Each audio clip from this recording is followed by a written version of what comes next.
सबसे पहले हम बात करने वाले हैं स्वर की। स्वर जो है वो हम कह सकते हैं कि वर्णों में जो है वो एक आत्मा का काम करता है, ठीक है, और व्यंजन जो है वो एक बॉडी का काम करता है। मतलब दोनों की जो है वो अलग अलग महत्ता है, दोनों के अलग अलग इंपॉर्टेंस हैं, दोनों की अलग अलग भूमिका है। तो यहाँ पर सबसे पहले हम बात करने वाले हैं वर्णमाला की आत्मा मतलब स्वर की, ठीक है। हम यहाँ पर वोवल्स की बात करेंगे जो हमारे पास जो है जिनकी संख्या हमारे पास 11 होती है। तो हमने बात की यहाँ पर वे वर्ण जो स्वतंत्र होते हैं एवं पूर्ण होते हैं। क्या होते हैं? स्वतंत्र होते हैं एवं पूर्ण होते हैं। देखिएगा, कभी भी हमने यदि किसी भी स्वर का जब हमने उच्चारण किया है या प्रयोग किया है तो हमें किसी भी वर्ण की आवश्यकता नहीं पड़ी है। फॉर एग्जाम्पल मैंने लिखा हुआ है इमदाद, ठीक है, तो मैंने लिखा हुआ है इमदाद। अब इसमें जो मैंने ई लगाया हुआ है ये एक क्या है? स्वर है, ठीक है। अब मैंने इस स्वर में किसी को ऐड किया है क्या? नहीं किया है। क्यों? क्योंकि यहां पर ये जो ई लगाया गया है ये अपने एक पूरे के पूरे फॉर्म में या स्वतंत्र रूप से यहां पर लगाया गया है, ठीक है। लेकिन मैं माँ की बात करूं, दा की बात करूं और दा की बात करूं, ये जो व्यंजन, ये जो कॉन्सोनेंट हैं, इनमें कोई ना कोई स्वर छिपा हुआ है, कोई ना कोई जो स्वर है वो हाइड है। लेकिन इसमें ये तुरंत जो है वो, या फिर हम कह सकते हैं कि अपने पूर्ण रूप में यहां पर लगा हुआ दिखाई देता है। तो इतना तो क्लियर होगा कि स्वतंत्र क्या है, मतलब ये अपनी मन मर्जी रूप में कहीं पर भी लग सकता है किसी से मिले बगैर। क्लियर है? दूसरा शब्द है पूर्ण। पूर्ण का मतलब है कंप्लीट। कंप्लीट मतलब होता है पूरा का पूरा दिखाई देना। अब यहां पर क्या कभी स्वर को आपने आधा देखा है? यदि कभी ऐसा देखा हो, यदि अमन लिखा हुआ है तो अमन को मैंने कभी ऐसा लिख दिया हो, आ को आधा करके लिख दिया हो, क्योंकि हम व्यंजन को हमेशा ऐसा लिखते हैं। जैसे लिखा हुआ है म्लान, म्लान लिखा हुआ है तो माँ को हम आधा कर सकते हैं, व्यंजन को आधा कर सकते हैं। क्या कभी हमने स्वर को आधा किया है? किसी भी परिस्थिति में कभी भी आधा नहीं किया, और ना कभी हम उसे आधा कर सकते हैं। क्यों? क्योंकि इनकी एक विशेषता होती है कि स्वर हमेशा पूर्ण होते हैं, कंप्लीट होते हैं। हम इन्हें कभी भी आधे रूप में नहीं लिख सकते, किसी भी स्थिति में नहीं लिख सकते, ठीक है। देखिएगा, कभी हम व्यंजन को जब हम आधा करते हैं, जैसे हमने लिखा हुआ है अद्भुत, तो लिखा हुआ है अद्भुत, जब दा आधा होता है तो दा के नीचे हम एक लाइन लगाते हैं जिसे हम हलंत कहते हैं, ठीक है। तो ये इसके आधे होने की ये उसके आधे होने का प्रमाण देता है, उसे आधे होने की जो है वो आधे रूप में उसको व्यवस्थित करने का काम करता है। लेकिन क्या आपने कभी भी स्वर में ऐसा देखा है कि आ के नीचे हलंत लगा है, बड़े आ के नीचे, ई के नीचे, ऊ के नीचे, बड़े ऊ के नीचे?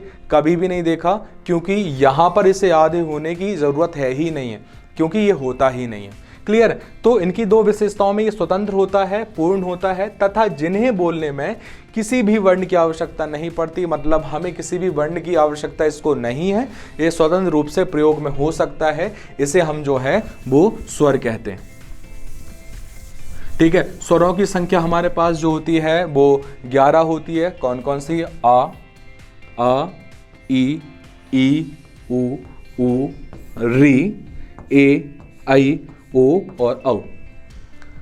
ये हमारे पास कुल संख्या जो है वो 11 होती है, ठीक है। इनका उच्चारण भी हम कभी कभी क्या करते हैं कि छोटा आ, छोटा ई, बड़ा ऊ, बड़ा ई, छोटा ऊ, बड़ा ऊ। तो ये छोटा करने की जरूरत नहीं, हम इसलिए छोटा इसलिए कहते हैं क्योंकि छोटे का मतलब है कि उसका उच्चारण कम समय के लिए होता है, बड़ा मतलब जिसका ज्यादा समय के लिए होता है। जैसे मैंने कहा कि ई छोटा हुआ, लेकिन मैंने कहा ई तो बड़े समय के लिए, मैंने कहा ऊ छोटे समय के लिए, मैंने कहा ऊ तो बड़े समय के लिए हुआ।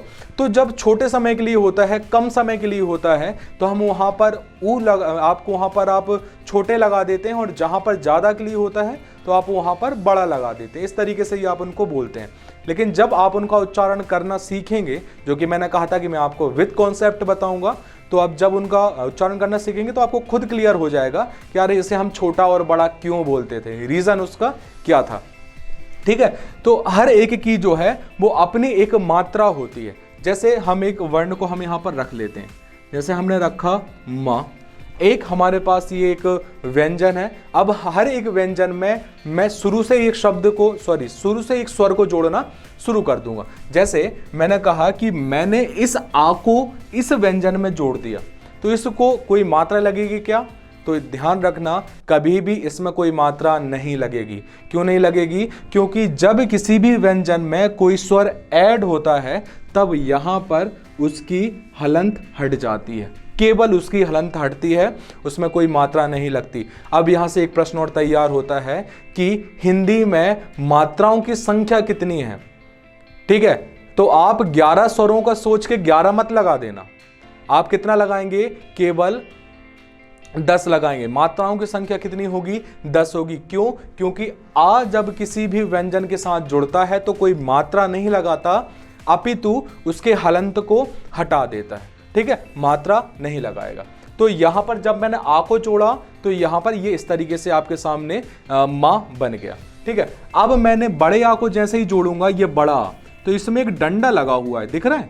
आ के साथ एक डंडा लगा है, तो हम इसमें भी एक जो है वो डंडा लगा देंगे जब बड़ा आ इसके साथ जुड़ेगा। तो क्लियर है? छोटा आ जोड़ा तो हलंत हट गया, मैंने बड़ा आ जोड़ा तो उसमें एक डंडा लग गया। ठीक है, इसके बाद हम बात करते हैं ई। ई में क्या होगा कि जब ई इसके साथ जुड़ेगा तो यहां पर एक लाइन आ जाएगी, इस तरीके से मात्रा जाएगी, यहां से जोड़कर आप आगे पर ले लेंगे। बहुत ज्यादा कंफ्यूजन होता है ई और बड़ी ई में। ठीक है, तो यहां पर आप छोटी ई में, जिसे हम छोटी ई कहते हैं, हम हमेशा उसमें आगे लगाएंगे। ठीक है, और जब यदि इसमें बड़ी ई जुड़ेगा तो क्या होगा, ये जो छोटी ई है ये हट के लाइन जो है वो कहां लग जाएगी? पीछे लग जाएगी।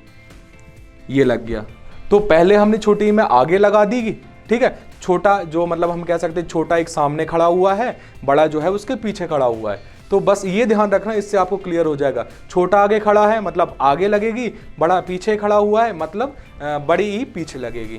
क्लियर है? अब यहां पर ऊ की बात करते हैं, तो ऊ जब आप देखेंगे तो यहां पर इस तरीके से इसमें लगेगा, ये एक गोल घूमकर जो है वो लग जाता है। किस तरीके, कहां पर लगेगा? तो आगे की तरफ आएगा, वहां पर घूमेगा और आगे की तरफ आ जाएगा। लेकिन मैं यदि बड़े ऊ की बात करता हूं तो ये क्या होगा, ये यहां पर ही घूमेगा और पीछे की तरफ चला जाएगा। ठीक है, तो ये बड़ी ऊ के साथ होता है। री अभी हम छोड़ते हैं, ठीक है, क्योंकि मैं इसको थोड़ा सा मैं बताऊंगा किस तरीके से यूज होता है। अच्छा, एक चीज और समझना, ऊ के साथ एक कॉन्सेप्ट जो है रा के साथ अलग है। ठीक है, यदि मैं बात करूं, ये रा लगा हुआ है। ठीक है, आपको ऊ लगाना है तो छोटा ऊ आप ऐसा कभी भी नहीं लगाएंगे, कहीं पर देखा ही नहीं होगा, देखा होगा तो वो गलत होगा, क्योंकि कभी कभी किसी किसी लिपि में, किसी किसी फॉन्ट में ऐसा लग जाता है, बट ये गलत है, क्योंकि यहां पर ऊ हमेशा कहां लगता है? इसके पीछे लगता है। ठीक है, कहां लगता है? पीछे लगता है। तो अब आप कंफ्यूज ये होंगे कि सर आप मुझे ये बताइएगा कि इसमें ऊ जब पीछे ही लगेगा तो हम इसको क्या ऊ करके ऐसा कर देंगे? ठीक है, क्या आगे की तरफ ले जाएंगे? तो ये तो कट जाएगा, ये तो गलत हो जाएगा। तो एक बात ध्यान रखना, ऊ दो प्रकार से लगते हैं, एक तो इस तरीके से, एक तो इस तरीके से। इसमें आप देखेंगे कि इसमें जो ऊ लगा हुआ है वो आधा कटा हुआ है, पूरा सर्कल नहीं है। लेकिन यहां पर देखेंगे तो जो ऊ है ना वो पूरा सर्कल होकर आया है। तो यदि आप इसमें रा लगाएंगे तो ये रू होगा, इसमें लगाएंगे तो रू होगा। क्लियर है? तो ये आधा है, ये पूरा है। यहां से एक वर्तनी पूछी जाती है, पूछा जाता है क्या गुरु ये सही है? तो आप कहेंगे नहीं, क्योंकि गुरु नहीं होता, गुरु होता है। तो गुरु जब होगा तो इसमें छोटा ऊ लगेगा, और छोटे ऊ में आप क्या करेंगे? उसको आप पूरा सर्कल नहीं करेंगे, आधा सर्कल कर देंगे। तो ये रा के साथ कॉन्सेप्ट होता है, ये आपको ध्यान रखना है। चलिए बहरहाल आगे बढ़ते हैं। बात हम करने वाले हैं यहाँ पर री की, हम बाद में देखेंगे, पहले हम ए को समझते हैं।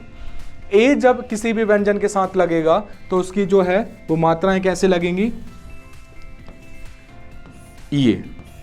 ये जो है वो उसकी मात्रा लग जाएगी ए में। यदि मैं आई की बात करूं, अब यहां पर एक चीज और समझना, कंफ्यूज ये होते हैं कि हमें ऐसा लगता है कि इसमें एक मात्रा है तो हम एक लगा देंगे, बट ऐसा नहीं होता। ठीक है, यहां पर जिसमें एक भी मात्रा नहीं लगी है ऊपर, उसमें एक लगेगी, लेकिन यदि हम इसको मिलाएंगे तो हम इसमें क्या कर देंगे? 2 कर देंगे, डबल कर देंगे। इतना क्लियर है? यदि आप सोचते हैं कि सर ऐसा कोई बनकर कोई स्वर एग्जिस्ट करता है इस वर्णमाला में, तो नहीं करता, ये आपके दिमाग से निकाल लेना। ऐसा कोई वर्ण हमारे पास नहीं होता जो कि 2 मात्राओं को लगा सके। बिल्कुल बिना मात्रा वाला 1 लगाता है, 1 मात्रा वाला 2 लगाता है, बस इतना ध्यान रखना है। ठीक है, तो ये हो गया आपका आई। अब यहां पर ओ जब लगेगा तो एक लाइन और को और खींचेंगे और फिर एक ही मात्रा करके हम उसको ओ बना देंगे। ठीक है, लेकिन एक ही मात्रा मां पे नहीं लगना, वो एक डंडे पर लगना है, तो वो हो जाएगा मो। क्लियर? और यहां पर जब हम आऊ को लगाएंगे तो बस एक और डंडी खींच देंगे तो वो हो जाएगा मऊ। बस इतने ही हमारे पास मात्राएं हैं, इसके बाद हमारे पास कोई मात्राएं नहीं है, इसलिए मात्राओं की संख्या हमारे पास होती है 10।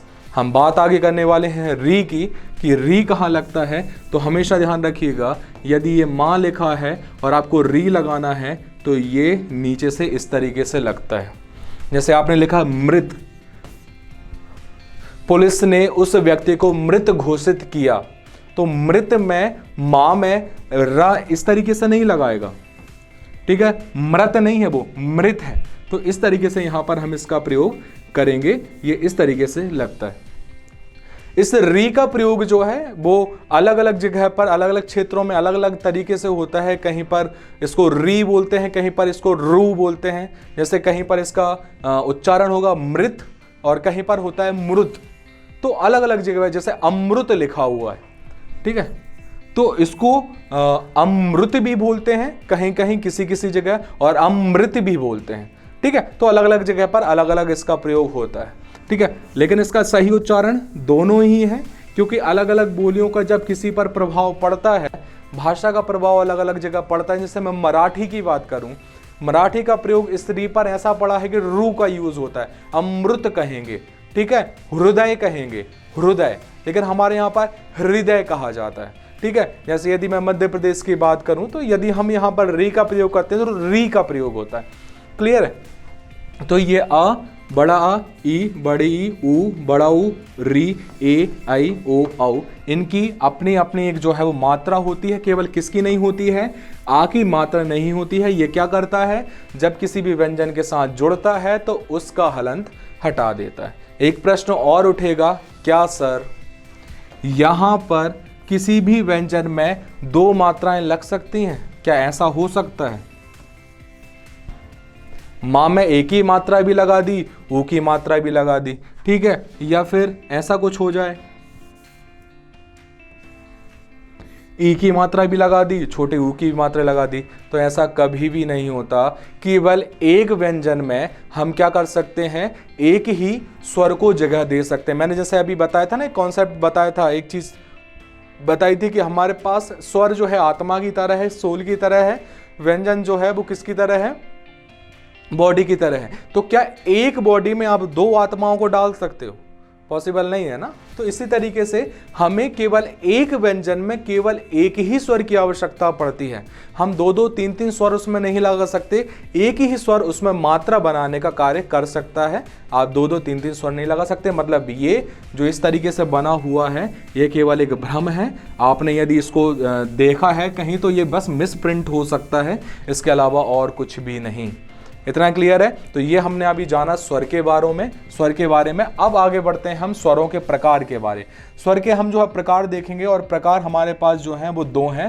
पहला है आपका मूल स्वर और दूसरा है आपका है संधि स्वर। ठीक है, 2 प्रकार होते हैं। अब मूल स्वर में क्या होता है कि मूल स्वर जो है वो ये ओरिजिनल फॉर्म में होते हैं, मतलब ऐसे स्वर जो किसी मिश्रण से नहीं बने हैं, जो अपने शुद्ध रूप में होते हैं, मूल रूप में होते हैं, हमने उनको मूल रूप में कह दिया।